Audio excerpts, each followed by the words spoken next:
update for Simcoe, Muskoka.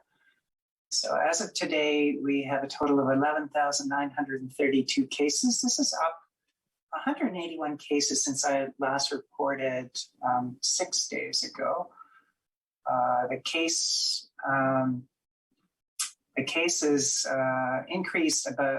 decreased by 32% compared with the previous week. So if we look at the week of May the 23rd to the 29th, we had a total of 207 cases, whereas the week before that we had 303 cases. So a substantial drop, significant drop. And I would also note that the province has also decreased over that period of time, even more than ourselves, a 39% increase. So one of the things we look for is whether there's elevation in cases that are attributable to holiday gathering events. And the last event like that would show up in our data at this point would be Mother's Day weekend. And in fact, we did not see any elevation of cases related to gatherings for Mother's Day. So we've noted elevations in other weekends in the past. So I would like to commend the community, ourselves collectively, for avoiding this potential elevation in cases from getting together on the Mother's Day weekend. We shall see with regards to the Victoria Day weekend. It's a bit too early to be able to tell whether there's an elevation related to that, but we would know that in the week to come. So certainly with the reduction in cases over the last week, that's been part of a trend since mid-April, very much coming down from the peak of the third wave. We've got a reduction in our active cases. We're down to 303 active cases from 542 a week ago. In the past week, we've had no deaths from COVID-19. That is a blessing. Certainly, we've had deaths every week since November the 22nd. 2020 from COVID-19. So I think that is quite noteworthy as well. So we do have to date a total of 245 deaths that have occurred. We have 26 Simcoe, Muskoka residents who are in hospital, either in Simcoe, Muskoka or elsewhere from COVID-19. And this is up a bit from 23 a week ago. And we have 10 in the intensive care unit, up from 9 a week ago. So although our cases have been trending down, we continue to have severe cases requiring hospitalization, and those severe enough to require intensive care. And I think that is a cautionary note for us. This is still a severe disease. The variants of concern are that much more severe and more likely to hit those at a younger age than was previously the case. Just by way of comparison, the week in which we had the largest number admitted to hospital was April the 22nd. At that point, we had 66 cases of our citizens in hospital. Those in hospital range from in their 20s to their 90s. 21 of them are sporadic cases, and 5 are related to outbreaks. Of the 11 that are in the intensive care unit, and of those, the 26 that are in hospital, one individual in hospital is in their 20s, not in the intensive care unit. We have 5 who are in their 40s, and 3 of those 5 are in the intensive care unit. And 5 of those in their 50s are in hospital, 2 of those 5 being in the intensive care unit. 5 are in their 60s, 3 of those 5 are in the intensive care unit, and 10 are in their 70s, 1 of those 10 being in the intensive care unit. We've had a total of 66 new cases over the weekend, averaging 29 cases per day, which is a decrease of 7 cases per day since the preceding weekend, the long weekend. If we look in the last 24 hours, we've had 16 cases. 14 of these 16 are sporadic cases and 2 are related to outbreaks in congregate settings. 9 are male, 7 female. 50% are under the age of 35, 16 of them, all of them are in Simcoe County, or none are in Muskoka. 2 are community acquired, 2 close contacts of cases, 2 part of an outbreak in congregate settings, and 10 are under investigation. 14 are self-isolating, and 2 are hospitalized.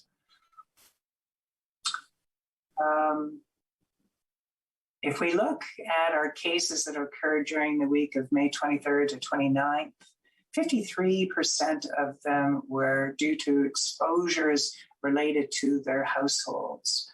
So that's the most likely location of acquisition. 11% were through exposure with a close friend or an associate. 11%, that is, 11% reported their workplace as the most likely location of acquisition. And this has been following the general trend that we've seen through the month of May. The majority of the cases have been in South Simcoe and in Barrie all the way through the pandemic. But all of those locations have experienced a downward trend in their rate of cases. So at this point, Innisfil has the highest incidence of cases at 80 cases per 100,000 population. It's the second week now that Innisfil has been the highest instead of Bradford, West Gwillimbury. Otherwise, all the way through the pandemic, it's been Bradford, West Gwillimbury that have the highest incidence of cases and is our one provincially designated hotspot to receive additional attention for immunization. But as I was saying, all of our municipalities are on a downward trend for incidence. So Bradford, West Gwillimbury, 71 cases per 100,000 population in the last week, down from 105 cases per 100,000 population in the week before that. Innisfil, I already mentioned 80 cases per 100,000 population, down from 112 cases per 100,000 population in the preceding week. Barrie, down to 50 cases per 100,000 population, from 55 cases per 100,000 population in the preceding week. And New Tecumseh, 50 cases per 100,000 population, down from 95 cases per 100,000 population the last week. And really quite markedly down to 21 cases per 100,000 population from 47 cases per 100,000 population the week before. All of these municipalities have had significant population immunization rate, ranging from 48% up to 59%. The overall weekly incidence of cases in Simcoe Muskoka as a whole in the last week was 34.2 per 100,000 population per week, down from 50.1 the week before, and lower than the province at 52.6. As I've indicated, the province coming down more quickly than ourselves. So through most of the pandemic, we've been about a half of the rate of the province. Right now, we're sitting at about, looks like about 65% of the provincial rate. And this is the first time since February of this year that our incidence has been below 40 cases per 100,000 population per week. Those that are young adults and children have the highest incidence per 100,000 population per weekend, which has been the case through most of the pandemic. Our variants of concern remain high, 84% of our cases. We've had some increase in the P1 variant at 113 cases, up from 105.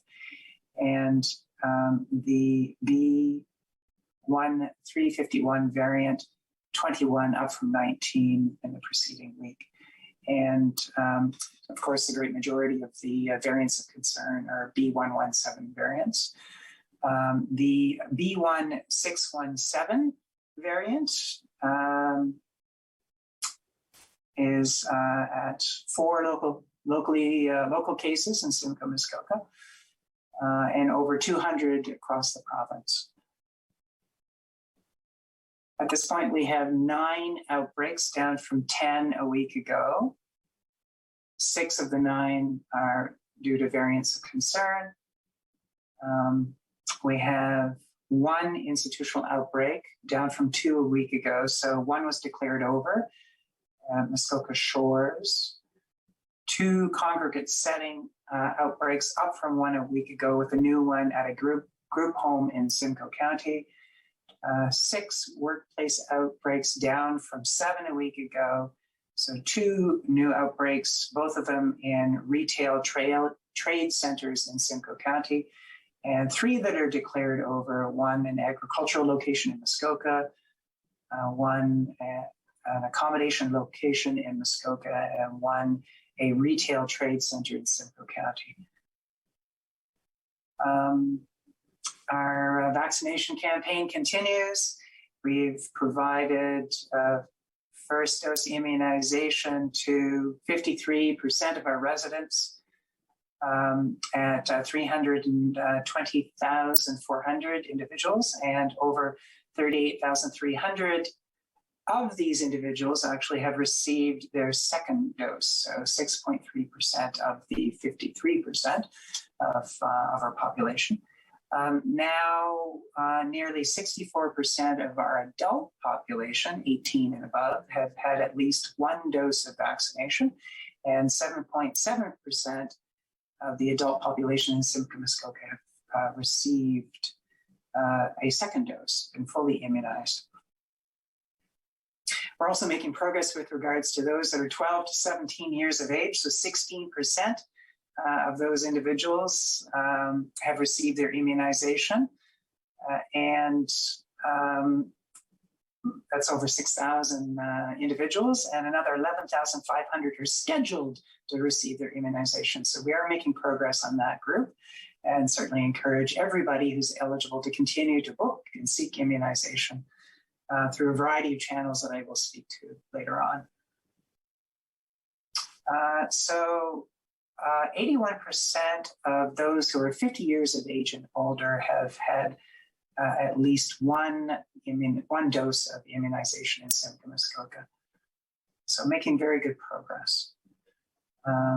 As I pointed out in the past, we have very high coverage rates for those that are most vulnerable, those who are oldest. So those 80 and above, 94.1% have received their first dose of immunization, and 20.9% have received their second dose.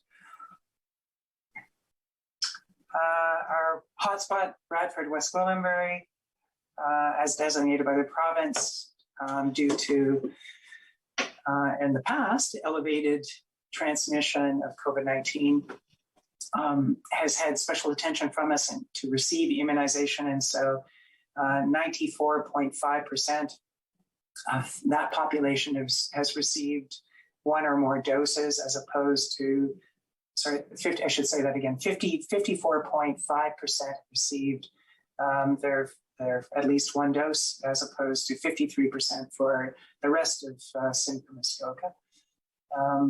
And 42% of their youth, 12 to 17 years of age, have received at least 1 dose of immunization.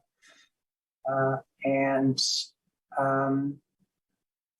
67% of their adult population have received at least 1 dose of immunization. So they are doing well. They started below the overall rate of coverage for Simcoe, Muskoka, and they're now significantly above, in keeping with our intentions of bringing transmission under control in that area that had been, for a very long time, particularly hard hit.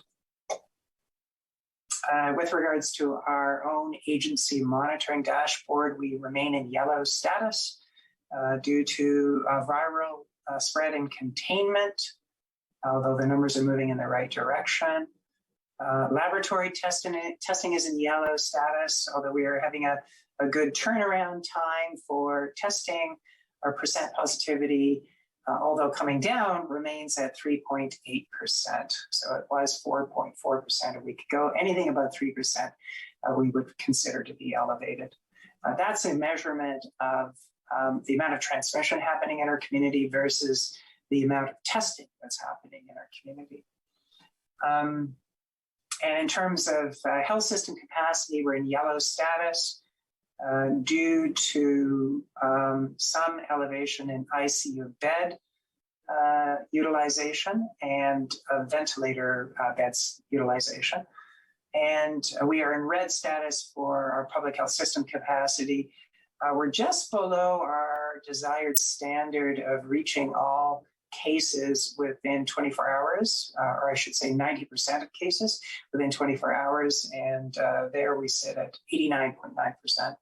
And we are getting going again, follow up with our contacts. So while our case count was very high, we were relying on cases themselves to notify their contacts. And now we're getting back into following up with all of the contacts. And we're at 78.2% of our contacts being followed up within 24 hours. And once again, our standard is 90% for that. So we are pursuing improvement on that front.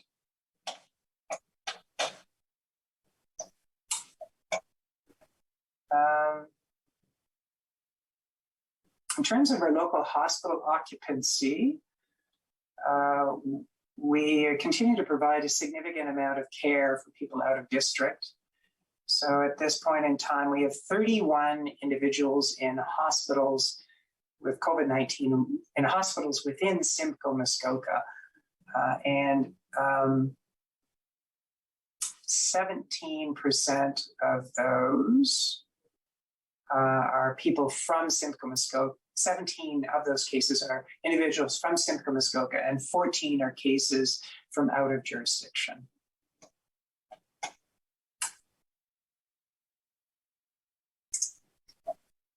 So as I'd indicated, we're doing very well with regards to immunization coverage, and certainly need to continue in that direction. So very, very good that we've got a robust uptake.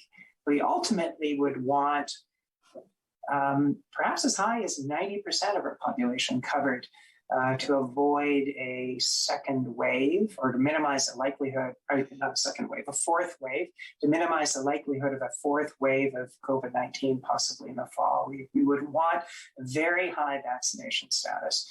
The Public Health Ontario had done a review a number of months ago that indicated that we would need as high as 89%. Since that time, we've had an elevation of variants of concern and the emergence of new variants of concern, with the potential for some reduction in responsiveness to vaccination. So we do need a high vaccination coverage. We're headed in that direction. We need to continue doing all that we can to achieve that. And every one of you who seeks immunization, not only are you protecting yourself and protecting your loved ones and your coworkers, but you're also contributing to the cause of bringing the pandemic under control and avoiding a fourth wave, and allowing us to open up our society well, experience again fuller privileges of modern living, and to avoid any kind of further shutdown to come.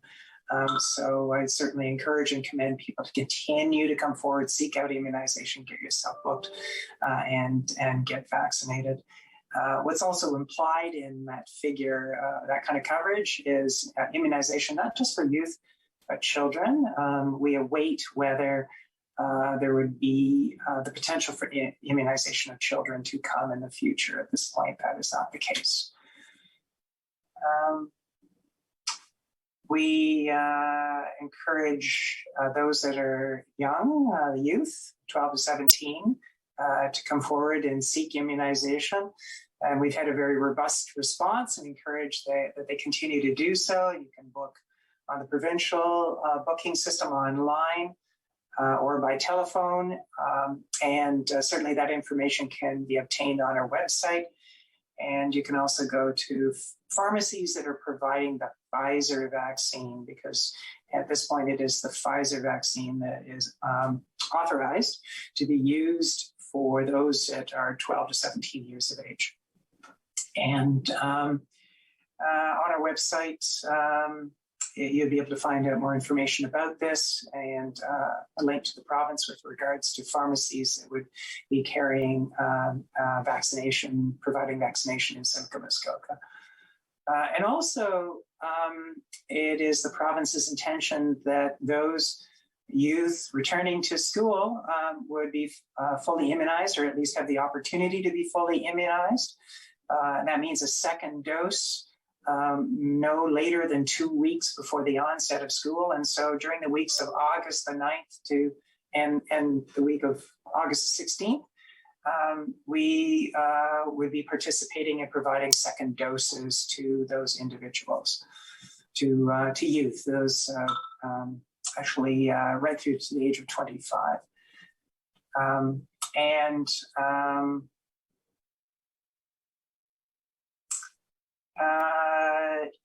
There's more news with regards to AstraZeneca vaccination. So the province has authorized some time ago second doses for those that received their first dose of AstraZeneca vaccination. They've discontinued additional first doses for AstraZeneca because of the potential for clots and bleeding. But the potential for that is much lower for those receiving their second dose of AstraZeneca vaccine. And so people who receive the first dose would be able to receive a second dose, book for it and receive it via the pharmacies or the primary care outlets that they obtained it in the first place. At 12 weeks. So certainly would encourage people to do that. But another option may be the potential for other vaccines as a second dose. We expect very soon recommendations on that from the National Advisory Committee on Immunization, and we shall see what transpires with that. We expect it very shortly. And with regards to those who received it at a pharmacy, we would recommend that you contact that pharmacy in question about second dose. With regards to primary care family physicians, that they would reach out to their patients about this. There's now the acceleration of receiving a second dose of Pfizer and Moderna vaccination with a rollout plan by the province. And so at this point in time, people 80 years of age and older can seek to book to get their second dose right away, rather than waiting till a booking based on 16 weeks. And that they can do so online or via the provincial phone number booking system. We certainly encourage you to take advantage of this. There is good protection with one dose, but better protection with 2 doses of the vaccine. And the province is going to be moving forward with a timeline about others to receive their second dose. So starting the week of June the 14th, those that are 70 years of age and older would be able to book to receive their second dose. The actual timing that they'd be able to receive their second dose may be some time delayed after when they actually book, in keeping with availability of vaccine. And thereafter, for the weeks that follow, on the provincial website, you'll find a schedule as to when others would be able to book a vaccine and receive their second dose based on when they received their first dose. As I indicated, those that are 12 to 25 years of age would be able to receive vaccination, their second doses, the weeks of, or book at least the weeks of August the 9th and 16th. I just want to declare success with regards to a pop-up clinic that we held on May the 29th in Coldwater, in which we were able to provide 504 first dose immunizations for those that were 18 years of age and older. And this was done in partnership with Aurelia Soldiers Memorial Hospital, Couchiching Family Health Team, the Coldwater Pharmacy, and the Coldwater Lions Club. So congratulations and commendations to all. Certainly wonderful to be able to provide immunization to a community and that with that kind of success, those kinds of numbers.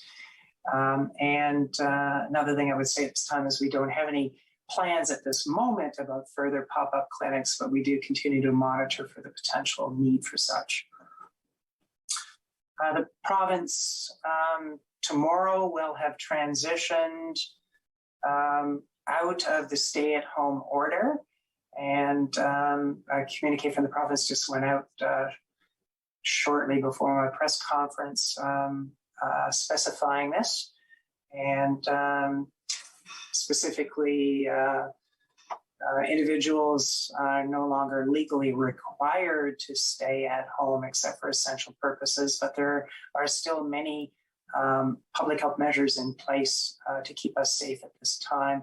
And they do include a continuation of the 5-person outdoor gathering limit and a prohibition of indoor gatherings beyond household members, indoor gatherings within homes for those that are from out of the household, apart from individuals who live alone, and they can adopt one other household in which they can have that kind of contact. We do need to continue with the restrictions and the protective measures that are in place to avoid a resurgence. We're making excellent progress, and we need to continue making progress. It's going to require a continuation of the measures, distancing from others outside of your household, mask use in indoor public spaces, and when in close contact with other individuals from outside of your household, self-monitoring, and if you develop symptoms, self-isolation, and seeking assessment and testing. And abiding by all the requirements that are in your workplace, and for those that are operating work environments to make sure that those requirements are in place. And one thing I do note from the province's communication, specifically, they cited that individuals can can travel and go to their secondary residences at this time. So we have certain questions from the media. So one is, with lower COVID infection numbers, has the stress on our local hospitals eased at all? Are we continuing to see younger people becoming hospitalized and more severe illness with the variants? And based on my earlier communication, I'm afraid that is the case. We do continue with a plateauing of the burden of illness within our hospitals and in our population with regards to disease that is severe enough to require hospitalization. So as I'd indicated before, there are 26 Simcoe Muskoka residents in hospital, 9 in the intensive care unit. This is down from mid-April when we had 66 cases, but it's been hovering in that level for the past 2 weeks. And the occupancy in our local hospitals remains as it had been in the past couple of weeks, as well, as I'd indicated earlier in my presentation today. And we do note that a significant number of the people hospitalized are in fact younger individuals, including those in the intensive care unit under the age of 60. So locally, has the hospitalization of individuals vaccinated for COVID-19 been a rare or normal occurrence? Since January of this year, of the 92 cases that required ICU level care, all of them were either unvaccinated or were vaccinated too soon before the onset of their illness, within a 2-week period of the onset of their illness. So it was too soon to be effective. So that does speak to the importance of immunization and protecting people and avoiding hospitalization and ICU admission. Okay, so at this point, I'd be happy to take questions. Thank you so much, Dr. Gardner. So just as a reminder, to please limit your questions to one question and one follow-up, and please remember to mute and unmute yourself. Can we start with Chris Simon from the Barrie Advance? Of course. Thank you very much. Hi, Dr. Gardner. Workplaces still seem to be a source of outbreaks. What do we need to do to get that reined in a little bit? It's. I guess one of the things I would point out is that when we've participated in these enforcement education weekends, which we've done on 2 occasions with Ministry of Labor and local enforcement officers with municipalities and police, we found that the great majority of our businesses, our workplaces are complying. So I think I want to give credit to them for that.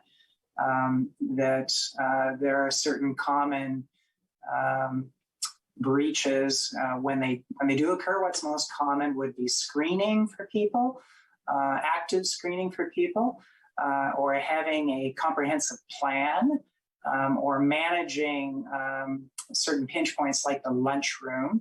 And another vulnerability can be people carpooling together.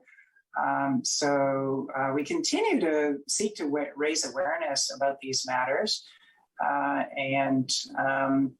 Overall, we're headed in the right direction, but we still have some vulnerability in workplaces. And when necessary, we enforce as well. If we do see situations where something is remaining open and shouldn't be, we work on a progressive enforcement approach.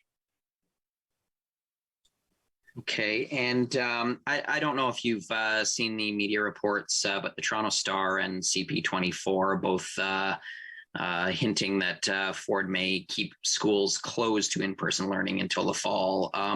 What do you make of that? So I have seen those reports.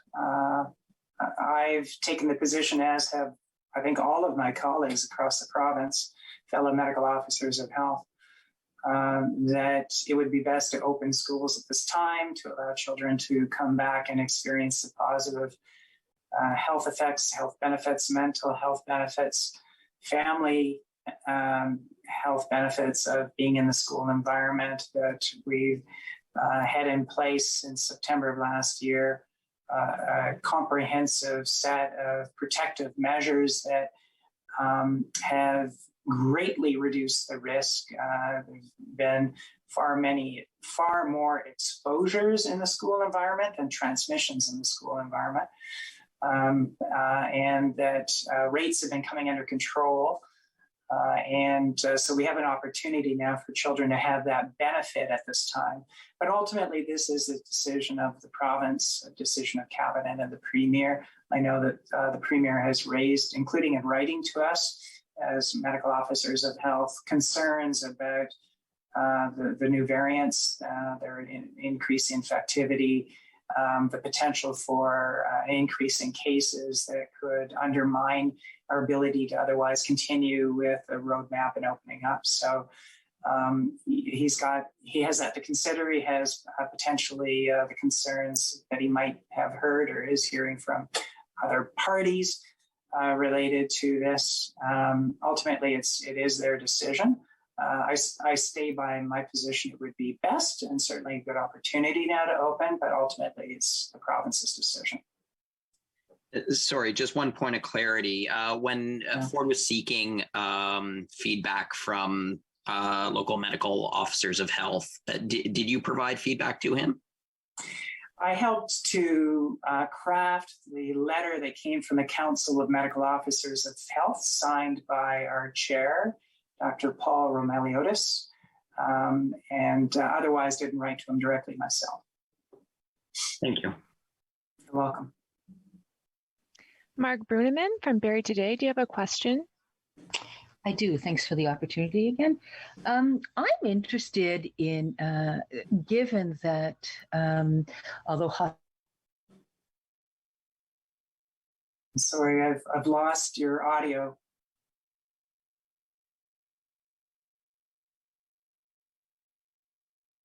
Kara, can you hear me? Yes, I can hear you. Mark, we'll let you get some. Oh. Sorry, is this something you see as an ongoing use in the future, the field hospital, or is that something that will be moving away from in the future as fewer cases persist? Okay, so I heard part of your question. Let me restate it and see if I got it right. You're speaking with regards to RVH's pandemic response unit, their field hospital, and yes. The need for it to continue, and what yes. What would be my thoughts on that, I guess. Yes. Okay. Thank you for the question. And I must admit that in day-to-day business, I've not actually given that thought. I actually look forward to the day that it would not be necessary, and ultimately a decision around alternate use of that space or what the hospital may wish to do with that space would be theirs to determine. It is still possible we could have a fourth wave, though I become more and more optimistic over time about that. But I think it would be wise for it to remain available at least until we get into the fall. This is me just thinking through this at the moment. But given that possibility, and given that it was there to really help with surges, with waves, and it's played that role. And given that there's a possibility of that happening again with the fourth wave in the fall, it'd probably be wise to at least wait till that point before deciding what should be done with it. But ultimately, that would be the determination of the hospital.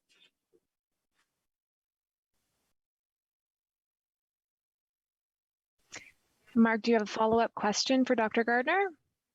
I do, thank you. Related to that is the hospitalization of COVID patients. Your numbers are showing that there's a bit of a persistence there, even though infection rates are dropping.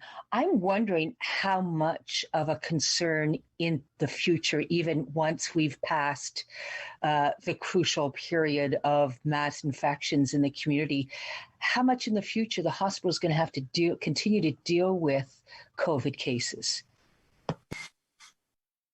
I think in all likelihood, COVID will remain indefinitely as a pathogen, that there's no reason why it would cease to exist altogether. They will have to continue to manage it. We are very fortunately rapidly increasing the level of protection in the population so that hopefully in the future we'd never again have a situation where we have everybody vulnerable to it and we would have to have such restrictions to deal with it.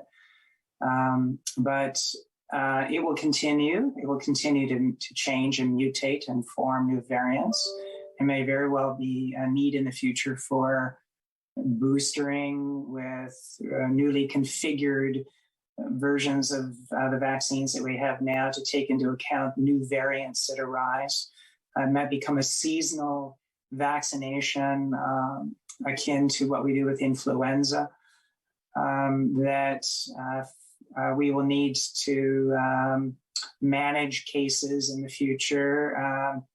There'd probably be at least some severe cases that would occur in the future, either among those that aren't vaccinated or can't get vaccinated, or very occasionally vaccine failures. And that as a public health system, we would need to support all of that. We would need to be able to advise on the management of contacts of cases, just like we do with many other communicable diseases now. That's something that's always been ongoing for our reportable diseases and communicable diseases under the Health Protection and Promotion Act. Like we do each year with influenza for influenza outbreaks in facilities. I would imagine that we would be having that to do going forward in the future. Thank you. You're welcome. James Bowler from Cogeco, do you have a question today? Hi, yep, sorry. Dr. Gardner, so we've heard from the province today that they are extending the stay-at-home orders, as you mentioned, or rather the restrictions that are in place. Do you think there's a possibility, due to the massive drop in numbers of testing, we could possibly see this new framework start earlier than the 14th? Ultimately, it's a decision of cabinet of the province. I believe in going slowly, carefully. I still feel that we have significant elevation of cases right now. Even though they've dropped quite substantially, they're still higher than I would advise for opening things up, that we wouldn't want a setback that would endanger the ability to proceed with the next steps to come, endanger the kind of summer that we would have if we're careful. We still have high vulnerability with regards to the intensive care units. They still have very high occupancy. There's not much buffer there for a resurgence of cases. I think it would be far wiser to stick with the schedule that we presently have. And just in terms of the testing right now, we're seeing a significant drop in testing again. What would you attribute that to? We've had a reduction in testing, but we've also had a reduction in cases. And to really look at how that balances, you'd have to look at the percent positivity rate, which is the percentage of your cases, of your testing that turns out to be positive. It's an indicator not only of how much transmission is happening, but also whether or not you're doing enough testing. And that has continued to come down, which is reassuring to me that even though the testing has come down,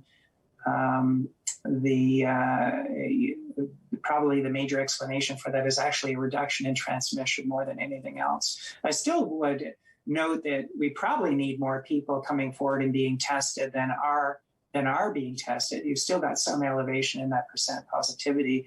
That really means that some people with illness are being missed. They aren't coming forward, aren't being tested. And so I definitely would encourage people with symptoms to isolate and to seek testing. And in fact, that is in keeping with my class order to the community under Section 22 of the Health Protection and Promotion Act. Thank you. You're welcome. Brett Glover from Barrie 360. Do you have a question today? Yes, I do. Thanks very much. Doctor, with the second doses now available for some folks, will there be a local sort of a daily standby list as there was for first doses? And what would be the criteria? So we do have a standby list, and it's for people that are eligible to receive the vaccine at this time, basically. And it's done up each day. People have the opportunity to connect with the health unit. You can obtain information about this on our website, but they can connect with the health unit in order to get onto that list, 8 o'clock each morning. Just for clarification, that is a separate list than those who've already, or rather those who are seeking a first dose. There's overlap between the two. If you've got yourself booked through the provincial system to receive a dose, first or second dose, you would be eligible to get on this daily list that we have if there are any vacancies that appear through the day, but you'd have to contact us each morning to get on that list, 8 o'clock in the morning. Appreciate the clarification. And my second question's actually already been asked, so thank you very much. You're welcome. Mary Beth Hartle from Muskoka Region. Hi. If people are allowed to come up to their secondary residences or alternate residences, is this a concern for you at this point? Because I know it kind of has been throughout the course of the pandemic. It has been a concern. It's certainly been much more of a concern when the rates of transmission have been very high. I would say even now, though it is allowed, that people be cautious about it. Certainly, if there are any symptoms at all, you should be staying in your primary residence and seeking an assessment. Or if you are under isolation, quarantine because you've had a high-risk contact. And otherwise, when at your secondary residence, exercising all the precautions that we really need you to be doing regardless. So maintaining physical distancing, not having other people in your cottage or secondary residents who aren't from that household that would be going with you from your primary residence to that location. And in other words, not meeting up with other friends who aren't part of your household at the cottage, and abiding by the outdoor gathering limit of 5 individuals and maintaining the physical distancing and the masking and self-monitoring. Thank you. And secondly, you seem optimistic. I'm just wondering how you're doing. Oh, thank you. I'm doing well. I appreciate you asking. I hope you're doing well as well. I am. Thank you. Mike Arsalides from Barrie, CTV Barrie. Do you have a question today? Not quite Barrie 360. Doctor, how are you? I'm doing well. How are you doing? Good. What is your primary concern right now? I think we need to stay the course. I would want that we abide by this timeline that the province has crafted, the dates that they have in mind for moving into and through the steps of their roadmap. And I think it's very important that people take to heart what they need to do, what's required of them now and with each step, that people don't test the limits of things and don't put themselves and others at risk. So at this time, it's certainly that I would want to avoid confusion about what's allowed. So at this point, people no longer have the stay-at-home order, but there are the other restrictions in place, including not having other people over to your home, not being over indoors in other people's homes, abiding by the outdoor gathering limit of 5 individuals, maintaining 2-meter distance from people that aren't from your household, and use of masks. It's really important that people continue to be aware of and abide by what's needed with each step of the way, and that everybody seek immunization.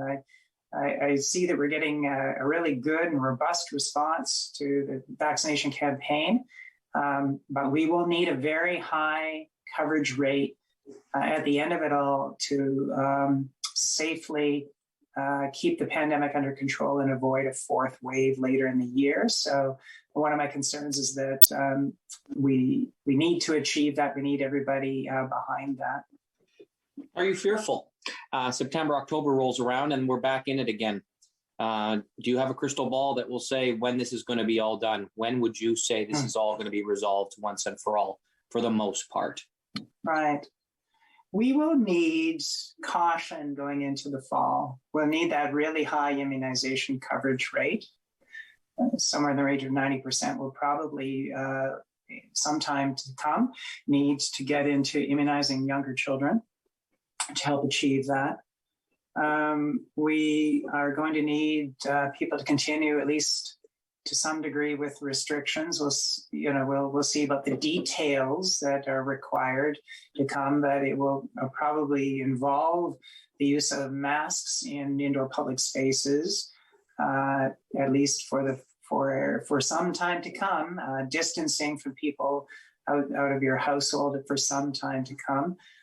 There may very well come additional allowances with people that are fully immunized. So we await direction from the province about that, but that I think would be something potentially to look forward to, about the kind of social contact that you can have. But we're going to have to be careful going into the fall to keep it under control and to see what happens, because to some degree, COVID-19 is a seasonal virus, like other coronaviruses, and therefore much more likely to build as the weather turns colder. And we just have to wait and see to what degree that does or does not happen. So do you anticipate I will need a mask inside the Georgian Mall if I want to go Christmas shopping this year? I anticipate that may very well be at least a strong recommendation. And also, it's something that's actually proved to be highly effective in reducing transmission of other respiratory viruses. So this has been a year in which influenza has been completely absent. And for that matter, all the other respiratory viruses have been essentially absent. And so if we are able to go forward in time with the kinds of practices that can achieve that, that would be a very good thing to do as well. Thank you. Mark Claremont from Muskoka Today. Do you have a question?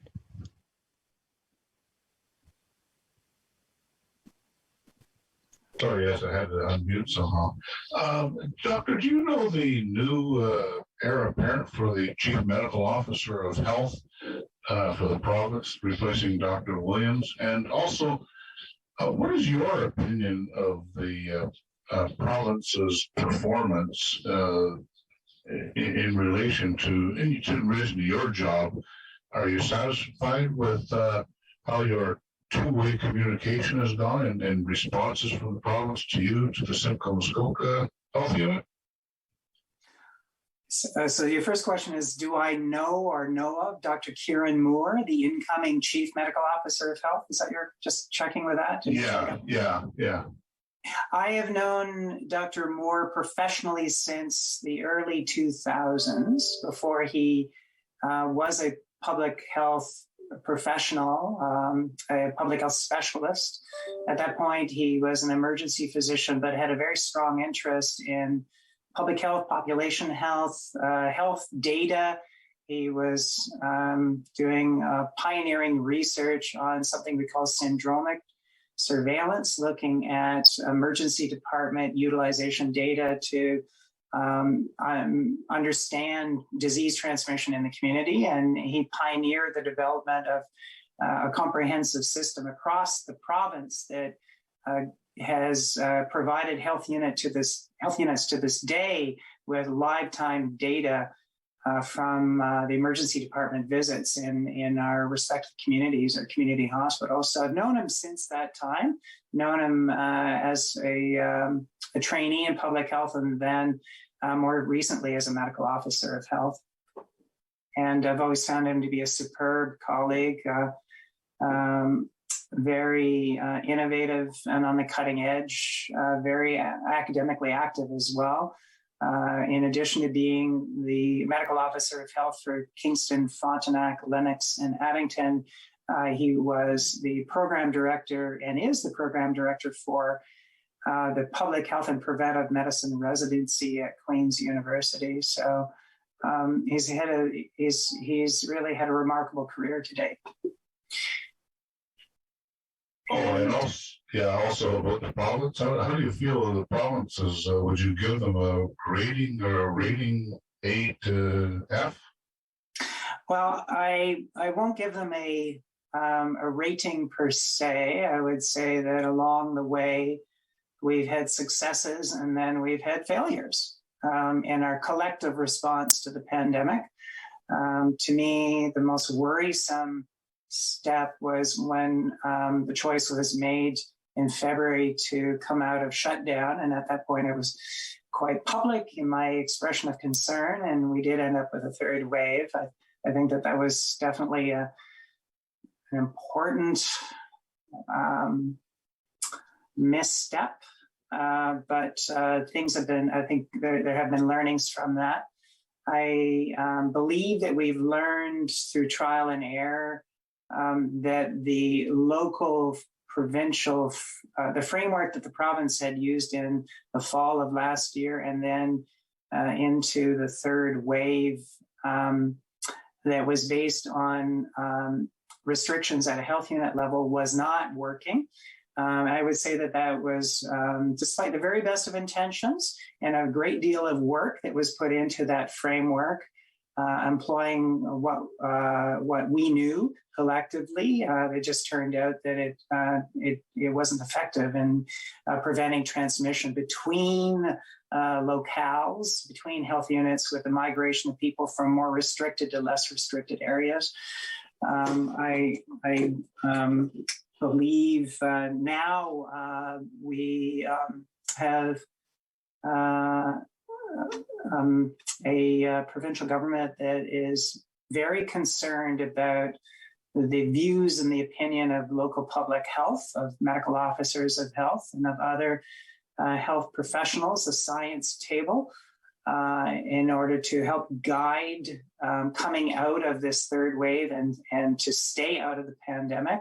And I'm hopeful that we'll continue with that kind of relationship so that we can be successful together in bringing this under control and keeping it under control. Nikki Cole from Barrie Today. Do you have a question for Dr. Gardner?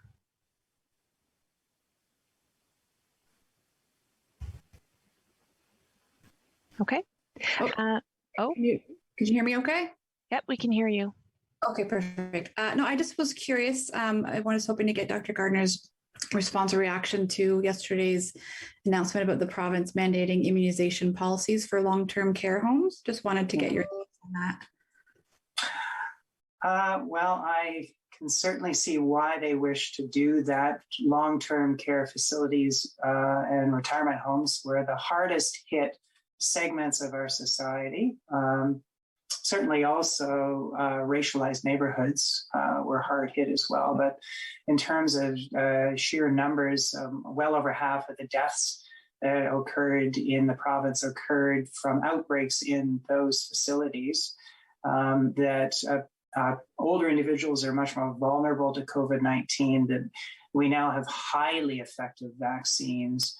And because we've got such a high coverage rate of vaccination in those facilities for the residents and also for the staff, in the third wave, we had far less in the way of cases and mortality in those facilities than the previous two waves.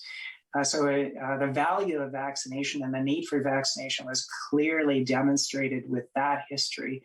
And clearly we need to decide the question of policy for vaccination in a variety of locations, but certainly that would be the location of greatest concern, the one that you would want to be moving on first. So I am supportive of the province moving in this direction of requiring policy for vaccination for those facilities. Okay, thank you very much. You're welcome. And can we go over to the phone line today? Are there any questions?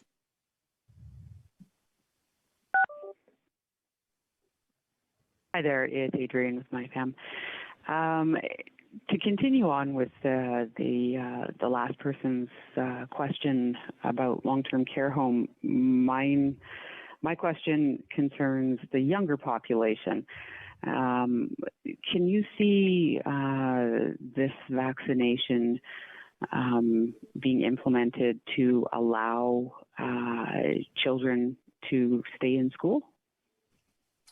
So at this point in time, Health Canada has only authorized immunization for 12 and above, but there is research underway looking at ages down to 6 months of age. And I expect we will have evidence, decision-making about licensure for that from Health Canada, recommendations from the National Advisory Committee on Immunizations for Children under the age of 12. And from that, a program of some kind. I don't know exactly when that will be, but I do note that movement on immunization for COVID-19 has happened at an incredibly fast pace. Really remarkable, really driven by the tremendous need for it. And so it could very well be that sometime this year, later in the year, there would be a program in place for younger children. I do not think at all that it would be in place such that you would have children vaccinated before they go back to school, unlike youth 12 and above who will have that in place. So children, in all likelihood, younger children would be returning to school without immunization and would be relying on all the control measures that we have in place in school, plus the herd immunity that we are going to achieve or achieving now with reducing transmission. The fact that the rest of the population will be well immunized, I strive to achieve. That means that overall, we should see a much lower rate of transmission in the population that would end up affecting young children and therefore affecting children in the school environment. But later in the year, we may very well find that we've got a child vaccination campaign as well to carry out. To follow that up, do you see that as something that would be done within the school, or would it be one of those vaccines done similar to a flu shot, where the parent brings them into a pharmacy and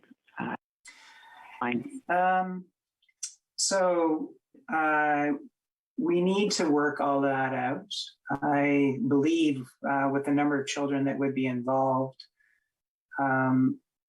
we would need to use all available channels at our disposal. So I could picture primary care and community pharmacies playing a role. I certainly would picture public health playing a role out of our offices, potentially in schools.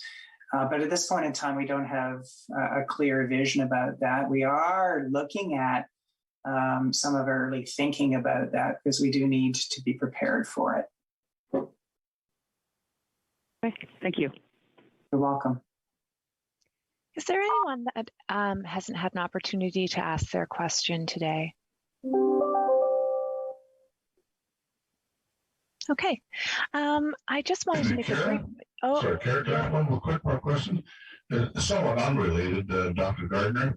Do medical officers of health have any role or responsibility in the residential school situation as to whether or not they have any kind of, I guess, a role or responsibility, or a pretty good word, to ask whether or not you play a part in, I know there's none in central Ontario, but do they in general have any kind of active participation in what would happen to the remains of people who did die, and care? If you're speaking about the discovery of... Sure. Yeah, we would not play a role directly in such an inquiry. That would be more forensics, policing, coroner. We don't have a direct role there, but we do have close working relationships with our Indigenous communities, our First Nations communities. There may very well be impacts on those communities that they may seek our support in some way. Certainly, we would need to be open to requests that might come from them with regards to impacts on their present day well-being.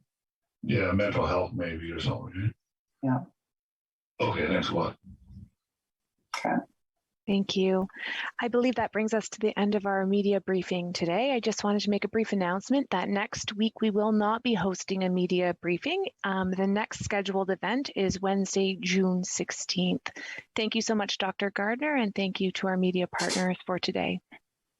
Goodbye, everybody. Thank you. Bye.